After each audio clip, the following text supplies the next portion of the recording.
All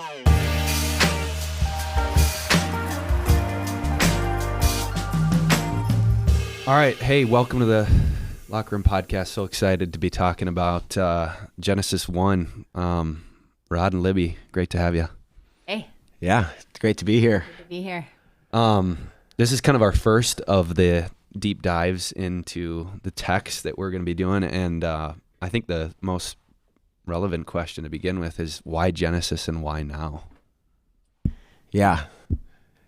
I'll start, Lib. Yeah, but I can just say that living with you around the house for the past probably 5 years, you've been belaboring almost entering into this book. It's been on your heart.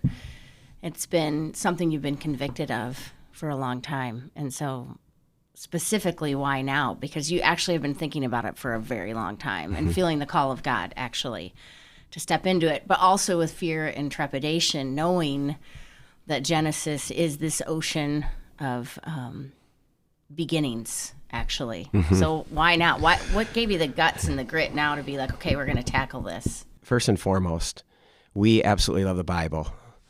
And as we have studied the Bible over all these years, we've realized that the Bible is not a book of systematic theology. It's not a book of moral virtue, even though all of that is in the text. The Bible is first and foremost a story.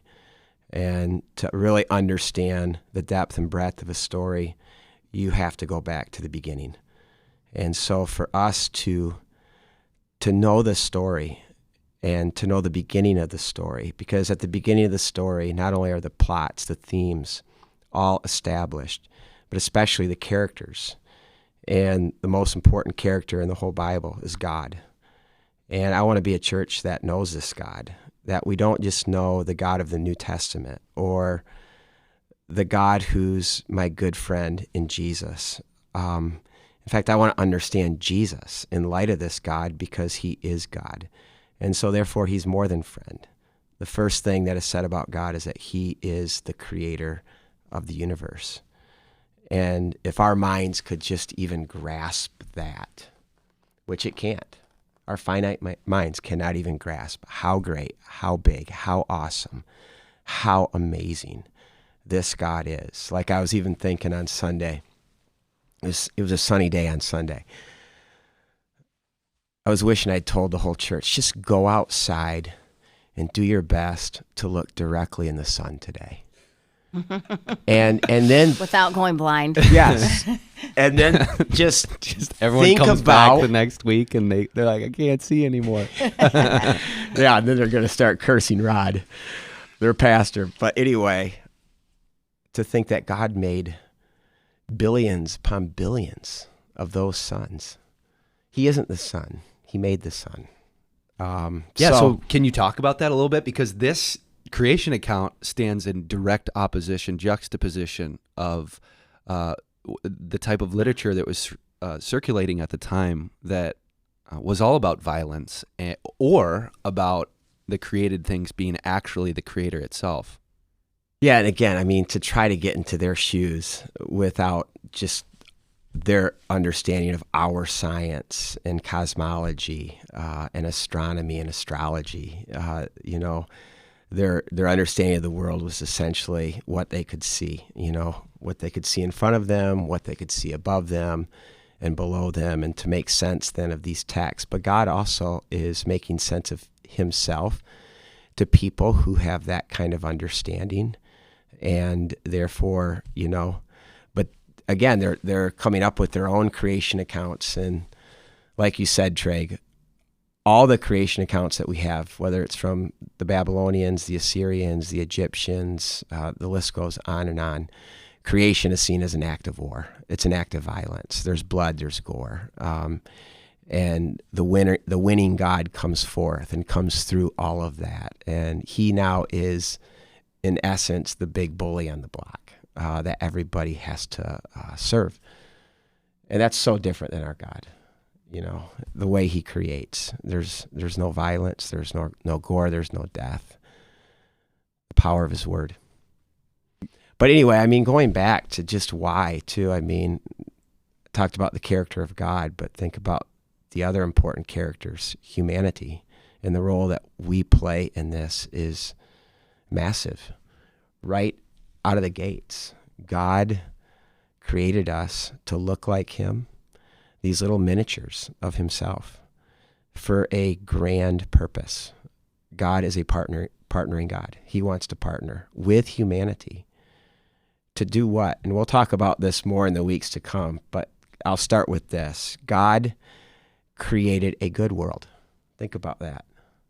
Not a perfect world, a good world, a very good world, but a world that was still susceptible, a world that still needed ruling and subduing, which is why God then creates these little miniatures like himself to say, partner with me. I'm going to entrust this creation to you. And I want you to continue to keep my world, keep the goodness of my world, and to make my world good. And that message has been relevant every day that the world has existed. But why specifically do you feel for Crossroads, for such a time as this, that God has stirred that in our leadership's hearts to pursue this right now? Yeah, we're going to probably talk about this in a few moments, but the first thing that God moves into is chaos. And our world has this tendency, especially in light of Genesis 3, which we'll also get to just go back to chaos. And we're in that space right now. And what I see from God, it's a phrase that we use here around the staff a lot in the last year, as we also just make sense of our own chaos. That clarity is kindness. And God is all of that. God is bringing clarity to the chaos, clarity about who he is, clarity about who we are, clarity about the world that we live in and why the world is the way that it is and what our role is to be in all of that. And today I just feel the agenda is to bring confusion and to bring chaos to God's clarity. And yet God has created a people who are to be like him, who are to bring clarity to the chaos of our world. And our world is becoming more and more confusing, chaotic, and God has created a tribe of people to be like him, to bring clarity to the confusion and to the chaos. And there's some pretty significant words in the Hebrew that we might miss the emphasis of if we read it in the English. Libby, what are some of those words? So in that, Rod, elaborate on this, but in that second verse, and you talked about this a lot in your sermon, tohu vebohu. We know that exists when God begins to create. And we also know that darkness exists. And then we know the deep. So we have tohu vebohu, darkness, and the deep. Or some translations would say water. But those are the three describing words of what the Bible actually tells us existed when God began the actual act of creating. Elaborate on some of those Hebrew words a bit. Yeah, so we talked a lot about tohu vebohu, and that is something that is practically nothing. And this formless, meaningless emptiness that God moves into. The tohom, which is this watery chaos, the Greek word for it is the abyss. So you get the flavor of what the watery chaos is. It's the abyss. It's that dark reality. And then in the biblical story, this is going to be the place where the powers and principalities of this dark world, where they evolve from and where they make their home. It's in the abyss. That word tohom is actually the deep in our translation. Correct. So we have tohu vebohu as Hebrew words, and then tohom, which is the deep. And God begins to move into that. Yes. I love the idea that also tohu vebohu actually in Isaiah 24:10 is translated, just like you already alluded to, as confusion. It's the city of confusion in Isaiah. So this idea that what existed was this darkness, this abyss, confusion, chaos, and that God, just by the power of his word, moves into that and brings forth order and purpose. And like you said, he begins to give form and fill, so purpose and capacity to a world that was actually just existing in complete chaos. And his presence just pulls out of that. Yeah, and I think without getting too far forward in the story, when Jesus shows up and says the kingdom of heaven is here, we ought to be getting goosebumps when we hear that, because it ought to be taking us right back to Genesis 1. Because what Genesis 1, the first 2 verses, really are God as king, unleashing his reign, his rule, his kingdom upon the anti-kingdom, the tohu vevohu, the darkness, the deep. And we know what happens when God does that in Genesis 1, and then the retelling of that in Genesis 2, is that God just turns all of that into order, harmony, beauty, and then these creatures that are made in his image to partner with him to sustain that throughout. And this is what's going to be lost in Genesis 3. And this is what God then is going to say, hey, I'm not giving up on this project, this creation that I love so much. I'm going to come up with a plan to redeem it and to restore it, which is what the rest of the Bible is about. Yeah. Go for it, Libby. Well, there's this website that I love. It's called Hebrew Word Lessons, and this lady, Sarah Fisher, she writes articles on tons of Hebrew words. And so I was reading earlier about this specific verse in Genesis 1:2, and she says this: according to Genesis 1:2, the Spirit of God moved over the surfaces of the deep, and God issued light to illuminate the darkness. It was the first indication that we were safe with this Creator. He had the power over the darkness, and he had control over the deep. The scary places weren't so scary with God on our side. And I just love that quote, because to think that God and his brilliance and his light and all that he stands for and represents moves into this dark, scary, chaotic scene and just begins to rule it. Just gives me great confidence. Somebody said after the sermon on Sunday that I was thinking about my own life and that there's corners of chaos in my own life. And perhaps those areas are chaotic because I haven't invited the Creator into those spaces. Because God's that same God today. He still can move into dark, scary, chaotic places and rule those places with the light of his presence. And so to me, that's just right in these first 2 verses. We have an amazing and applicable picture of who God is, and it's very tangible and present even in our own lives today. And so then when God puts on skin and bones, what's the first set of things that he begins to do? He moves into dark and chaotic places, and he starts bringing order to them. I mean, it's amazing then to understand Jesus in light of this, because the first thing God says to the chaos, the darkness, let there be light.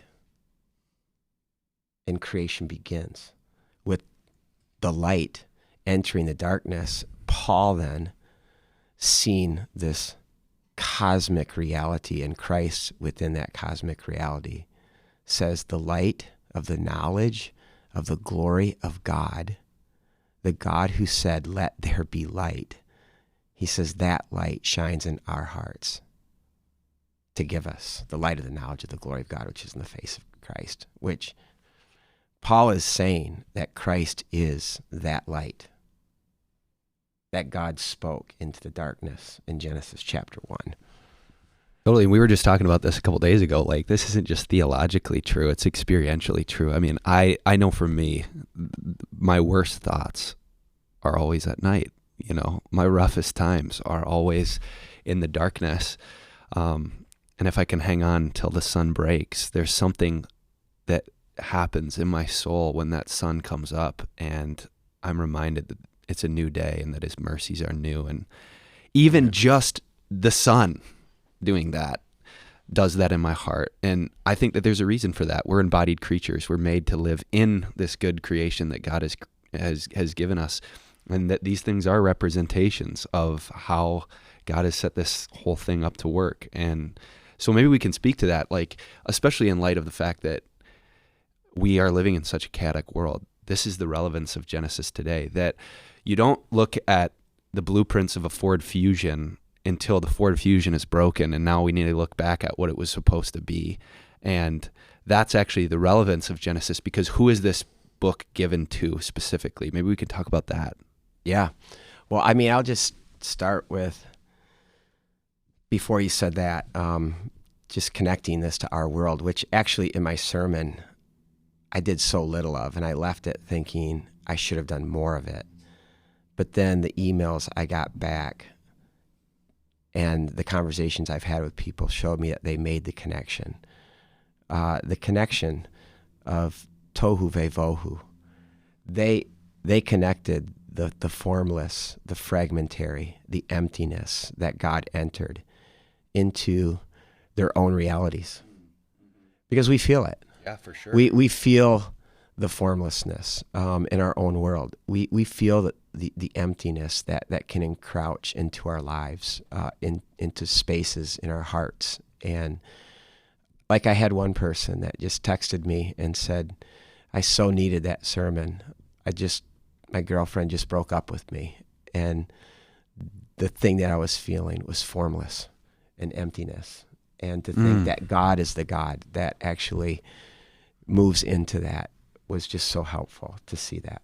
Totally. And not just that we live in a world that is filled with so much formlessness, but deformation, that there's an active agent of destruction and chaos being put into. It's not just the formlessness. It's actually one step further, that people are seeing destruction around them, whether it's the destruction of physical locations, or dare we even say the destruction of our own bodies, whether it's through drugs or, I mean, there's a myriad of things that we could go to, and I'll let your minds go to where Genesis, might go to. We haven't gotten there yet, but we're going to get to Genesis 3, where we're introduced to this character who's behind the formless and chaotic and the watery abyss. And he goes all the way back to the beginning, and the way he operates and what he wants to bring to God's reality, to God's good world, his good creation, is chaos. And he's still about that in every way, whether it's confusion to who we are, confusion about the world we live in, or especially confusion about who God is. He is every bit about that. And this goes all the way back to the beginning. Yeah, because it's really deconstructionalism, right, of what God has created to be perfectly formed, perfectly filled, properly ordered, good but not perfect, so that we can actually live out what God has called us to be, which is his image on the face of the earth. And we'll get to all those things in Genesis, all those ideas. Just as a mom, like I was thinking when we drove in today, Rod and I drove to work together today because we're down to one car, so we can all relate to those situations. But we were just stunned in our own neighborhood of the Halloween decorations. I mean, this is a little bit of an aside, but literally there's probably an 8-foot werewolf in the front yard of one of the people in our neighborhood. And our kids trick-or-treated and stuff, so I don't want to be this mom that's so anti-everything, but the actual increase of the celebration of the darkness. Oh, yeah. And the embracing, even for when you're thinking of little children, walking around a dark neighborhood with all these scary decorations. Again, I don't want to be anti-fun holidays, but it's just an indication. It's an outward and symbolic indication of so much darkness that we're embracing. It's the exact opposite of who God is and what he's brought to the world in his creation. Totally. And I can think of 3 of the top 5 artists on Spotify over the last 2 years. So whatever that means, based on streams. And I'm not going to mention their names because that's irrelevant. But the relevant point that I want to make is that darkness is almost a joke now, that each one of these artists they've started down the slippery slope to now they're having full-blown albums that are worship to Satan and songs that are mocking Christian ideals and beliefs and the Bible and God himself and Jesus, and everyone acts like it's a big joke, and it's right out there, and even Christians sometimes are acting like this is a joke, like it doesn't matter, because of course this is so ridiculous. It doesn't really matter. It's kind of irrelevant. Like, we should just focus on what we need to focus on and let them kind of do their thing. But the darkness is everywhere, and it's even in our faces now. And if we're not aware, or we have eyes to see, like, we'll be tempted to brush it off just like everybody else. Yeah, it's been normalized, and that should excite every Christian. We should be so excited that darkness has been normalized, because the light shines brighter in darkness. Totally. And actually, here's a really interesting thing. One of these artists posted one of those songs and said that it was actually a great evangelism tool, because all of a sudden this artist had millions and millions of followers on Instagram, and Christians started posting scripture, because like we are made in the image of God. So we're not created for darkness, we're created for light.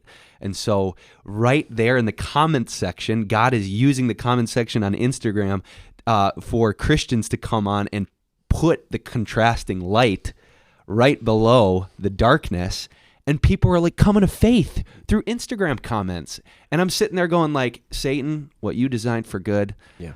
God meant, No, it's or what you designed for evil, God meant for good. And he's going to even take this and make you a joke.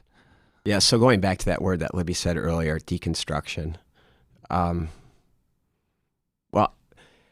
in the Bible, when a character is introduced, the first verb after the character oftentimes is telling us who that character is in its essence. So the first character in the Bible, who are we introduced to? God. And what's the first verb? Created. So that's first and foremost who God is. He's the creator. He's a builder. He grows things, enhances things, causes things to flourish. The enemy is the opposite of that. He deconstructs. God constructs and creates. The enemy wants to deconstruct. And so this is why the philosophers, I went there in my sermon, this is why we live in a postmodern age today, is the postmodern philosophers, Sartre, Camus, Nietzsche, I mean, the list goes on and on. These were guys that were just about deconstructing and tearing down, starting with God and belief in God. And there's a reason then why we live in the world that we live in today. There's ideas have consequences, and yet we should feel the joy of living in the world that we live right now, because, as we just said, the light does shine brightest in darkness. Yeah, and Rod, you said something that really struck me, which is that ideas have consequences, and I think God would say amen to that. And that's why we're told in Romans 12 that we are not to be conformed to the patterns of this world, but be renewed. Why? How are we renewed? There's actually a mechanism for renewal, and that is the transformation of our minds, which goes back to why it's significant that we're in Genesis. Like, we believe that the Word of God has the power to transform our minds, and it is important to know. We always say, who are you and what are you doing here? But you can't answer that question until you know who you've been made by and what you are, right? Maybe we could phrase the question, what are you and what are you doing here? And we're going to be able to develop those answers to those questions by sitting at the feet of Genesis, because Genesis is all about what we are, who we are, and most importantly, whose we are. Because I think one of the things that we're tempted to do with Scripture too is we make the book all about us. But when you start in Genesis, you have no choice but to see that the book is actually all about God. Amen. I mean, all about God, who's on mission as the creator of the world to move into tohu vavohu, into the watery chaos, the abyss, into the darkness. So one of the things we talked about a couple days ago, and I want you to elaborate on this because I think it's kind of a nerdy point, but it's beautiful, that Genesis 1 is actually a chiasm. First, what's a chiasm? A chiasm is an ancient literary technique. How to put this? The best way to explain a chiasm is to think of a sandwich where you have bun and then condiments, and it's all taking you to the middle. The best part. Yeah, to the best part, The to the meat. treasure, to the meat. And they write that way. Another way of doing it would be A, and then B, and then B as bookends, all moving to the middle. And so Genesis 1 is a chiasm, and it takes us into the middle. And the surprise of the treasure in the middle is God making the seasons. The seasons. Moed, or the Moedim, which is their word for season or sacred time. And of course, creation involves the creation of time. We take time for granted. We take even how to mark time for granted. And the seasons are ways in which we can actually mark time. We were talking about this yesterday, how much your sister lives in San Diego now, and as beautiful as that weather is, it's a seasonless part of the world. It's warm, but yet she misses the seasons. There's something in the seasons. Even winter serves a phenomenal purpose. But I want to even go to the biggest nugget here, is that God also gave us these markers to mark something so precious as to the goal of creation, which is Sabbath. And Sabbath itself is one of those seasons that we are to celebrate once a week. Which is significant for people coming out of 400 years of slavery when they get this book. There was no rest for a slave in Egypt. And now God says the goal of my creation is rest. I mean, that in and of itself is something to think about. God then puts other things in here, and it was evening and it was morning. That's a day to God. For us, a day is morning to evening. For God, a day starts in the evening and then morning, which means what do you do in the evening? You rest. A day actually begins with rest and moves towards work. And we're going to look at the importance of work as well, and what work is. That work is more than just work, but it's vocation.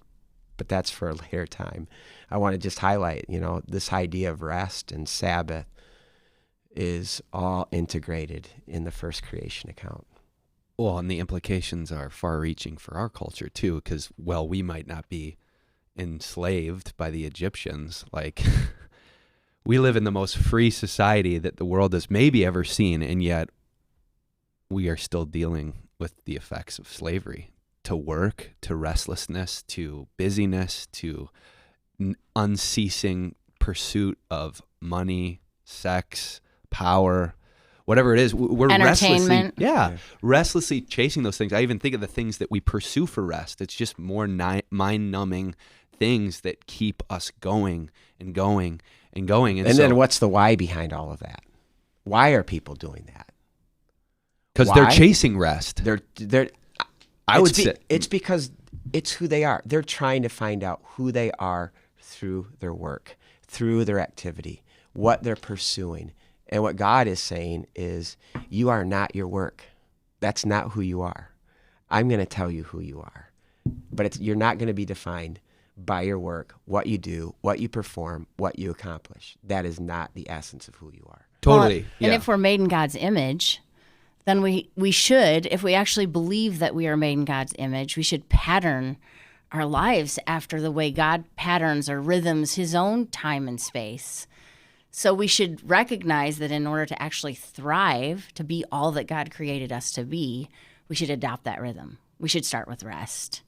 And we should start there and then move into the work that he's given to us. Which in and of itself is rest. Totally. So to go back to the point that I was trying to make, because I'd like to hear your thoughts on this, is like what I was trying to say is, your point was beautiful too. Specifically when it comes to rest, I think we pursue rest in all the wrong ways. So how might Sabbath, like we're so burnt out from pursuing our identity in these other ways that have drained our battery dry, and now we're empty. And so we need a little bit of reprieve. So we'll go to binge watch a Netflix show. And that really just numbs us, but it doesn't provide that rest. And not that there's not a place to watch a Netflix show. That's not the point. But how is Sabbath rest different than the rest mechanisms, per se, in air quotes, that our culture puts before us?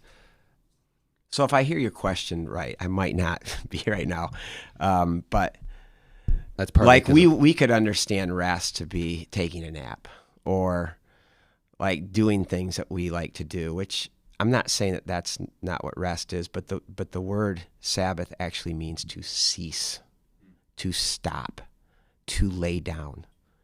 And why is God commanding that? Because this is going to be the first thing he's going to command his people. Before he even gives them the 10 Commandments, he's going to provide manna. And within the providing of manna, he's going to say, you can go out and get your food 6 days, but the seventh day, you're going to rest from that. So he's already pushing in this principle of Sabbath before he even gives them the 10 Commandments. This is how important it is to God and his character. Libby, where was I going with that?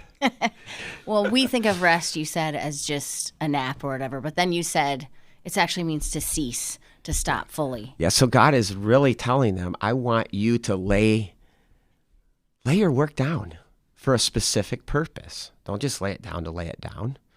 Don't just lay it down so you can take a nap. Don't just lay it down so you can do some other fun things that you want to do.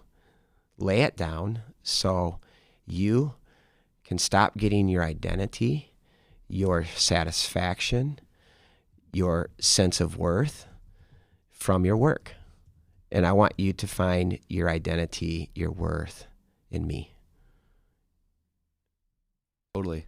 And it's an act of worship and trust because you're trusting God to take care of the world. I heard it put once that way. It's like all of a sudden you don't have control of all of these things that you're trying in toil to keep under your rule and reign so that your life would be ordered in a way where you feel like you're in control of it. But by ceasing, you're saying, no, I'm not in control. God, you're in control. It's a total act of worship. I know. And just look at our culture today. What's one of the most common phrases you hear from people? I'm so busy. Or I'm so tired. I'm so exhausted. It's like we're running around trying to chase our tail, just trying to find out who we are, what we are, create an identity, and then think about all the means that we have today to show off our identity through Facebook and social media. It's just this game that people are playing and people are exhausted. God's saying, don't play that game. In fact, I'm going to give you my rhythm so you can lay that game down. And my rhythm is 6 days. Be like me. Be a builder, a maker, a producer. But after 6 days, I do not want that to define you. I want you to be able to lay it down, to cease from it. I see that in like just the loving nature of God and the fact that he said, let's create man in our image. I mean, in a sense, that was a really risky thing. Like God's creating this amazing universe that he's going to love and put all of his 6 days work and energy into. And then to say, let's make man in our image, meaning that we have the capacity to either follow his rhythms or not. It's very risky of God to put that on us and to allow us to actually rule with him, with the risk alongside of that we might actually not rule looking like him, but that God says, I have trust in you, I have faith in you. As humans, I'm going to put this in your hands. And then it's really our choice. Do we want to look like God? Do we want to live into his rhythms? Or do we want to descend again into like the chaos and confusion and the darkness and the abyss? Or do we want to step up to the plate and actually try to look like him? Okay, so let's even take that thought and let's play it out. Let's say there was a tribe of people that actually practiced Sabbath. That 6 days we were about causing the flourishing of God's creation, building things, making things, empowering people to also be about that. But then we laid it down for 1 day a week. Would we be different? Would we I mean, what would be the effects of that? I think they would be significant. Mm-hmm. Totally. Yeah, I've read leadership books that talk about the importance of leadership presence, where they say that human beings react more to the presence that you are when you walk into a room than even the words that you say. So they talk about manufacturing a non-anxious presence. Now, they're scratching something. They're getting closer there. Right. You can't manufacture that. There's no ways that you can actually do that. Exercise isn't going to do that, although it can help. Reading the right books isn't going to do that. We need God to help us do that. But He gives us a rhythm to actually do that, where we can like say, okay, my exercise is not going to define me. My work's not going to define me. And for one day a week, I'm going to center myself on the thing that does define me, and that's God. So that I can then go back into the week for 6 days and bring that presence. Yes. And bring that, maybe, for lack of a better word, authority. Well, and isn't that the way that Jesus walked through life? I mean, I would imagine he was the most non-anxious presence, even as he faced the chaos of this world. And isn't that what we all seek? We know we can't change the world in the sense that our environment around us is so beyond our control. And I think we are all craving that non-anxious presence to walk through the trials and tribulations of life, the dark times, and be a non-anxious presence. I love what Corrie ten Boom once said. She said, if the devil can't make us bad, he'll just make us busy. And I think there's truth to that, because what happens when we're busy? We have no time to think about eternal things. We have no time to draw. We're just back in Egypt again as slaves. We're slaves. And what the world doesn't have then is a tribe of people who are made in God's image to reflect God to the world. Let me just go further with that idea, because if we're made in God's image, which Genesis is all about, Genesis 1, it's all about God, right? And who he is. So it's our opportunity to actually study what God is like. And then if he takes that to you're made in my image, it's our opportunity to study what we are supposed to be like, because we are supposed to be like him, right? So if we live into these rhythms of Sabbath, which we actually think that's for a certain group of people. There's like Jewish people that celebrate Sabbath, or strict Sabbatarians within Christianity that celebrate Sabbath. But this is Genesis 1, so this is for all humanity. It's not limited to a certain group of people that are supposed to live a certain way. This is all humanity, that how you were created was to thrive in the rhythm of Sabbath. But let's take that one step further. If we're supposed to be like God, and God is the type of God who moves into darkness and chaos and the abyss and brings the light of his presence and brings clarity and brings purpose, then as humans, what's our role in that? As we are made in his image, as we are followers of him, as we are striving to be just like him, Rod, what does that mean for us? So you just did a pivot there. A slight pivot. Yes. That means massive things for us. That means we're to be like God, and we are to look at the chaos in our world, the tohu vebohu, and not run from it, and not hide from it, but to move into it. And I think we're better equipped to do that when we do take Sabbath seriously. True. Right? Yeah, for sure. I don't think we will be equipped to do that if we don't Sabbath. Right? Well, if God couldn't do it without Sabbathing, there's zero chance that we can actually Totally. move into the chaos without Sabbathing. And think about the 10 Commandments. We don't throw any of the other 10 Commandments out, but why have we thrown out the Sabbath? And so you get this sometimes from theologians. They go, well, Jesus is our rest. Can we talk about how that's kind of this false dichotomy that's been drawn? Because the first, the Sabbath command splits the commandments in half, right? And the first are about God, the second half about relating to each other. Mm-hmm. And Sabbath actually acts as this hinge, which I think shows that it's actually the thing that kind of holds these two things together. It's the way that we can actually relate rightly to God and to others. But I do hear Christians, and I've heard pastors say, we don't have to observe the Sabbath because Christ is our Sabbath rest. I was just thinking more overall that we're made in God's image. So not just the Sabbath. That's obviously 100% true. But all the other things we see about God in Genesis 1, we also have the capacity to look like him. And we have the authority and the capability to actually move into dark spaces and bring order and destroy confusion and be the very presence of God in those places, exuding all the things that he is towards the darkness.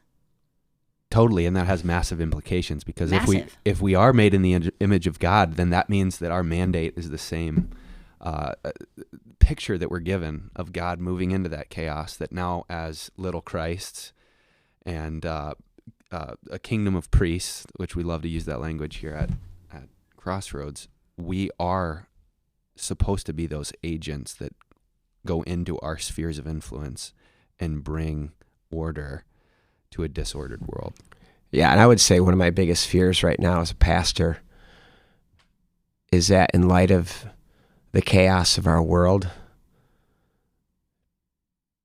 people more and more, Christians more and more, want to retreat. They want to escape the chaos. They want to get away from the darkness. They want to go to a safe space, and I think those safer spaces are outside of the city. I think more and more people are thinking about how to get out, and we have suburbs, we have rural settings, land for people to leave the chaos and to move into places that might be safer. And yet the church, we cannot lose sight of God's mission right in the first two verses. He is a God who moves into the chaos. And that mission runs through the entire book of the Bible. You see it then with what God calls Israel to be a light to the nations, and he puts them right on Main Street, right in the center of the world. Jesus, when he raises up the church, the mission is to go right into the teeth, into the heart of the chaos of the world, and to be God's people in God's special place, pointing people to Christ. Well, and I think we have a choice then, because we are made in God's image, whether to take on that mantle of mission, or unlike the animals who don't have choices, we could actually become an agent of darkness or chaos. And really all of life is between those two choices. Am I going to be the kind of person, and we haven't used this word yet, with shalom, which is the exact opposite of chaos. It's everything the way God intended it to be. Am I going to be an agent of shalom or an agent of chaos? We used to say that to our kids all the time when there was like chaos in the house. Like, are you bringing shalom right now or chaos? Because that sounds elementary, but that's actually what every single decision in our life is about, that we face every day. Every day. And it's a personal thing, but I also think it's a collective thing that we as a people need to arm in arm move into the chaos, bringing shalom. But I love that. That's a great question. I forgot. We used to do that, didn't we? Yeah, all the time. One time, one of our kids went to a principal and apologized and said, "I'm so sorry I brought chaos today instead of shalom." And she came to me and she's like, "What is he talking about?" And I'm like, "Oh, it's kind of an inside thing, but shalom versus chaos, it's the theme of the entire Bible." I love it. And if you're at Crossroads, you know what we're talking about, because these things have been pressed into you. Also, I just realized I feel like I'm a third wheel on a date today. Really? In what sense? What do you mean in what sense? It's me and you two. I love it. This is awesome. The last thing I really wanted to talk about is this blessing that we get in verse 28 to the end of the chapter. Mm-hmm. What does it mean that God not just invites us into his creation, not just creates us, but then blesses us? Yeah, the fact that creation ends with God blessing us, we're going to see this as we go through the narrative of Genesis. Jacob is the one that just oozes this. He is seeking blessing. He is so longing, first of all, for his father to bless him. His whole life is just this longing to be blessed. And we've been made to be blessed. And we will go to anyone or anything to fill that void of, would someone outside of me bless me? someone outside of me say that I love you, that you're significant, that you're important, that you're worth something. We can't do that for ourselves. We try to. We've been told that we can tell ourselves that we're special, but we really need someone outside ourselves to say that we're special, and to think that all of creation ends with God then looking at the one that he made in his image and blessing him. That's where we get blessing, is from God. And that Hebrew word bless is Baruch right there, to bend the knee. And so if you picture two people face to face, God, and in this case, Adam and Eve, and then God blesses them, which means God actually gets down on his knee to make himself smaller in the presence of Adam and Eve. And then he says, be fruitful, multiply, rule. God's saying, I'm removing myself and now I'm giving you that capacity. What should only belong to me, that I would rule and that I could be fruitful as I have in the previous verses. Now he's saying, I'm going to make myself small. And I believe in you, Adam and Eve, that you can actually be like me. And so I'm going to bless you and give you that capacity now to look like me and rule and be fruitful and multiply. But like what you said, Rod, the blessing there is actually like we get from a father or a parent, is that they believe in us, that they say, you can actually do this. I bless you. I believe in you. And that's what God is actually saying to Adam and Eve here. Like, I bless you. I believe in you. You can look like me. You can be like me. You can do the things that I do. And that's just huge. If we could actually internalize that God believes in us and that God blesses us in that way. And to think about all the ways that we desperately try to manufacture that blessing on our own. I mean, I just think about, when I was in middle school, and I don't have social media now, but how I would just post things just desperate to get likes and comments, and like what my heart was seeking was to be validated, to be blessed, but it was just a cheap replacement. It was a hollow fake of what my heart was designed for. And then when I came to know Christ, it's not that I don't pursue that in other ways now, because my heart still wanders, but to receive that blessing in my sin, you are my son in whom I am pleased. Amen. That's the thing that transformed my heart. Yeah. Was to receive blessing irrespective of my behavior, but solely because of my status as an adopted son of the Most High God. And we're going to get there. I mean, you're not the only one. You're speaking for everybody. Jacob, think about what he did to get his father's blessing. He literally disguised himself, and he dressed up as Esau, the favored son. He was that desperate to get his father's blessing. Okay, and I can't help but go there. It's like we play dress up. Yeah. And we change our face, and we put on the filters, and we use whatever we can in desperation for a cheap replacement of the blessing that we were created to be. And I just want to tell people, like, if you feel that longing in your heart, you don't need to squash that longing. You just need to redirect it to the source that it can actually fill that longing, right? Like, sometimes these longings, we hear people and they're like, well, I just have to squash that. You don't have to squash it. You just have to redirect it. You have to know what it was made for, which is why Genesis is so relevant, because it brings us back to what we are, who we were made for. And could we answer that whole question? That God made the world so that he could make a world for us, creatures in his image, so that he could be in relationship with us to bless us. Pretty stunning thought.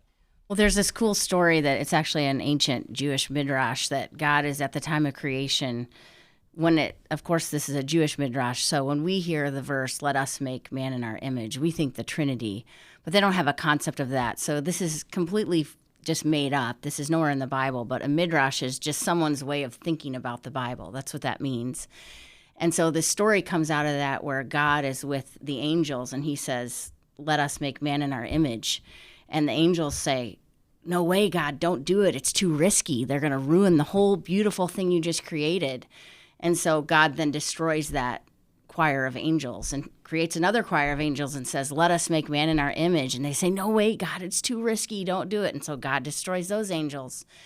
And then he creates a third choir of angels and he says, let us, meaning the angels and him, make man in our image. And they said, the universe is yours, God. Do with it as you wish.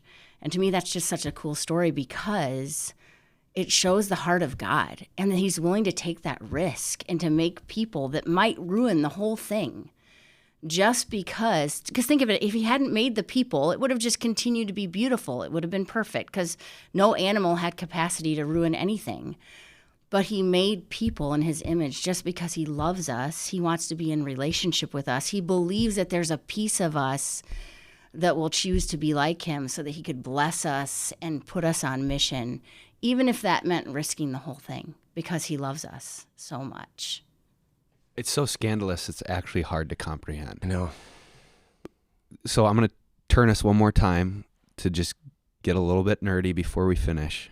And that is, I want to talk about Genesis specifically as a literary unit and the significance of that. And I know that that's something that, Rod, you wished you could have addressed on Sunday, but sometimes those things don't make it in after the cutting room floor of the sermon writing process. So tell us a little bit about Genesis 1 as a literary unit. Well, I knew going to Genesis that I was stepping into something that was so awesome, so incredible, beautiful. And then when I got into it, it became even more. Like this Lake Michigan became this ocean. Even the composition of this text. I'll just take the number 7. 7 is all over this text. I'm going to just give you a little bit. Please do. The first sentence of our Bible is composed of 7 words. It's also composed, when you put the words together in Hebrew, 28 total letters form those 7 words. That's 7 times 4. 4 is the number of the 4 corners of the earth. 7 is the number of God. I don't know what that's doing with your mind. The first 3 nouns that are in the first verse, God, heaven, and earth, each contain 14 letters. The first creation account that we looked at, which starts Genesis 1 and ends Genesis 2, verse 3. Remember, the Bible, we added the verses and all that, but this is a literary unit. This full block of text totals 469 words. That's 7 times 67. It's made up of 1,813 letters. That's 7 times 259. The word God in Genesis 1, 2 through 3, it's used 35 times. Of course, that's also multiplied by 7. The declaration of the word good is found 7 times. You can keep going. 7 days. There are 7 paragraphs in this account. 7 times and God saw. 7 times it says on the earth. 7 times it says and there was and it was. 21 times it says heaven. That's 3 times 7. 21 times it says earth. That's 3 times 7. I mean, this is still even just the tip of the iceberg. How do you write something like that? I can actually say that that this whole idea of the 7s that are showing up everywhere, just not in the number of words, the number of phrases, and also the number of letters. This composition was given to mathematicians at Harvard to try to reproduce this thing. There's over 400,000 words in the English language. And so they tried to take these words and recreate a document that had 2 verses that could fulfill all these requirements that Genesis 1 and 2 does in these multiplicities of 7, and they couldn't do it. Even with 400,000 words, they couldn't create something that made sense, that actually met all the qualifications of Genesis here. It's miraculous. The composition itself is a miracle. to be able to write something like this. And I just even gave the tip of the iceberg. But then when you go to the New Testament, Matthew chapter 1 has the same exact thing. The number of letters in Matthew 1 is divisible by 7. The number of words in Matthew 1 is divisible by 7. The number of vowels, the number of consonants is divisible by 7. The number of words that begin with a vowel is divisible by 7. The number of words that begin with a consonant is divisible by 7. The number of words that occur in only one form is divisible by 7. The number of nouns is divisible by 7. Only 7 words are not nouns. The number of names in the genealogy is divisible by 7. The number of male names is divisible by 7. I mean, I'm not even done with this list. And why the number 7? Well, 7 to us is just a number in our Western mind. But in the Eastern mind, numbers are also symbolic. They have symbolic meaning. And 7 is the number of God, and it's the number of completion. It's the number of completion, and it's the number of God. So and what's Genesis 1 about? It's about God. It's about God. And so what you're saying is even the way that the book is written, the architecture, like the bones of the book, the words, the phrases, the letters, is about God. The whole thing oozes God. God and his number 7. Yes, and completion. The completion that he is and that he brings. Beautiful. And I'll even put a little PS in this. The number that the word evil, it's the Hebrew word ra, is used in the entire text. Tryg, just take a guess. How many times do you think evil is used in the Hebrew text? 6. Nope. In the whole text. Sorry. 666 times. Exactly. Not yeah. Sorry. But there's the whole story right there. Mm-hmm. The whole story is about a 7 who is dealing with 6, not just 6, but 666. Why Genesis? The Bible's a story. And it's a story about 777, which is also found in the text, dealing with 666, God. And so now we're back to the locker room. Bo Teef, what team are you on? I mean, are you on the 777 team or are you on the 666 team? And every choice that we make every day, we're giving victories to one side or the other. There is no neutral. There is no sitting on the bench. Yeah, and we all feel the tension, as we're supposed to, by the way, of living in a world between those two realities. Exactly. Love it. Lib, you know what? Like so often in our house, you get the last word. Well, I just say it's an exciting time to be alive. And it's like someone said earlier, I can't remember, but the light shines so much brighter in the darkness. I feel like the gray is falling away. And there's darkness and there's light, and we get to be a part of this people, to go back to Peter, that have been called out of darkness and into his marvelous light. And we get to be on mission to continue to step into darkness and bring other people into his marvelous light. And that's the blessing, and that's the mission, and that's what Genesis 1 is beginning to instill in all of us as we look at it, that we have a great God who made us in his image, who wants to partner with us to redeem the whole world. I got nothing else. This is the locker room where we break down sermons, stories, and scripture to prepare crossroads for the race of our faith. We are a biblical community where Jesus Christ transforms lives, renews this city of Grand Rapids and the nations. And this is just a small part of it. And well done, Tryg. I'm just really excited about you stepping into this and shouldering this. And Quinn, your role in this, you guys are phenomenal. Keep the dream alive. Happy to serve you guys. Yeah, here on the podcast, you can't see or hear Quinn, but he is the gears behind the machine, and he's awesome. All I got to do is ask questions, but I'm grateful to be here. And we just want this to serve you, and for you guys to hear that we're human beings just like you, trying to wrestle through this text and get it into our lives as best as we can. Specifically with Genesis, whatever you see on Sunday morning came together because of a lot of blood, sweat, and tears. And as Rod said, like, this text is an ocean.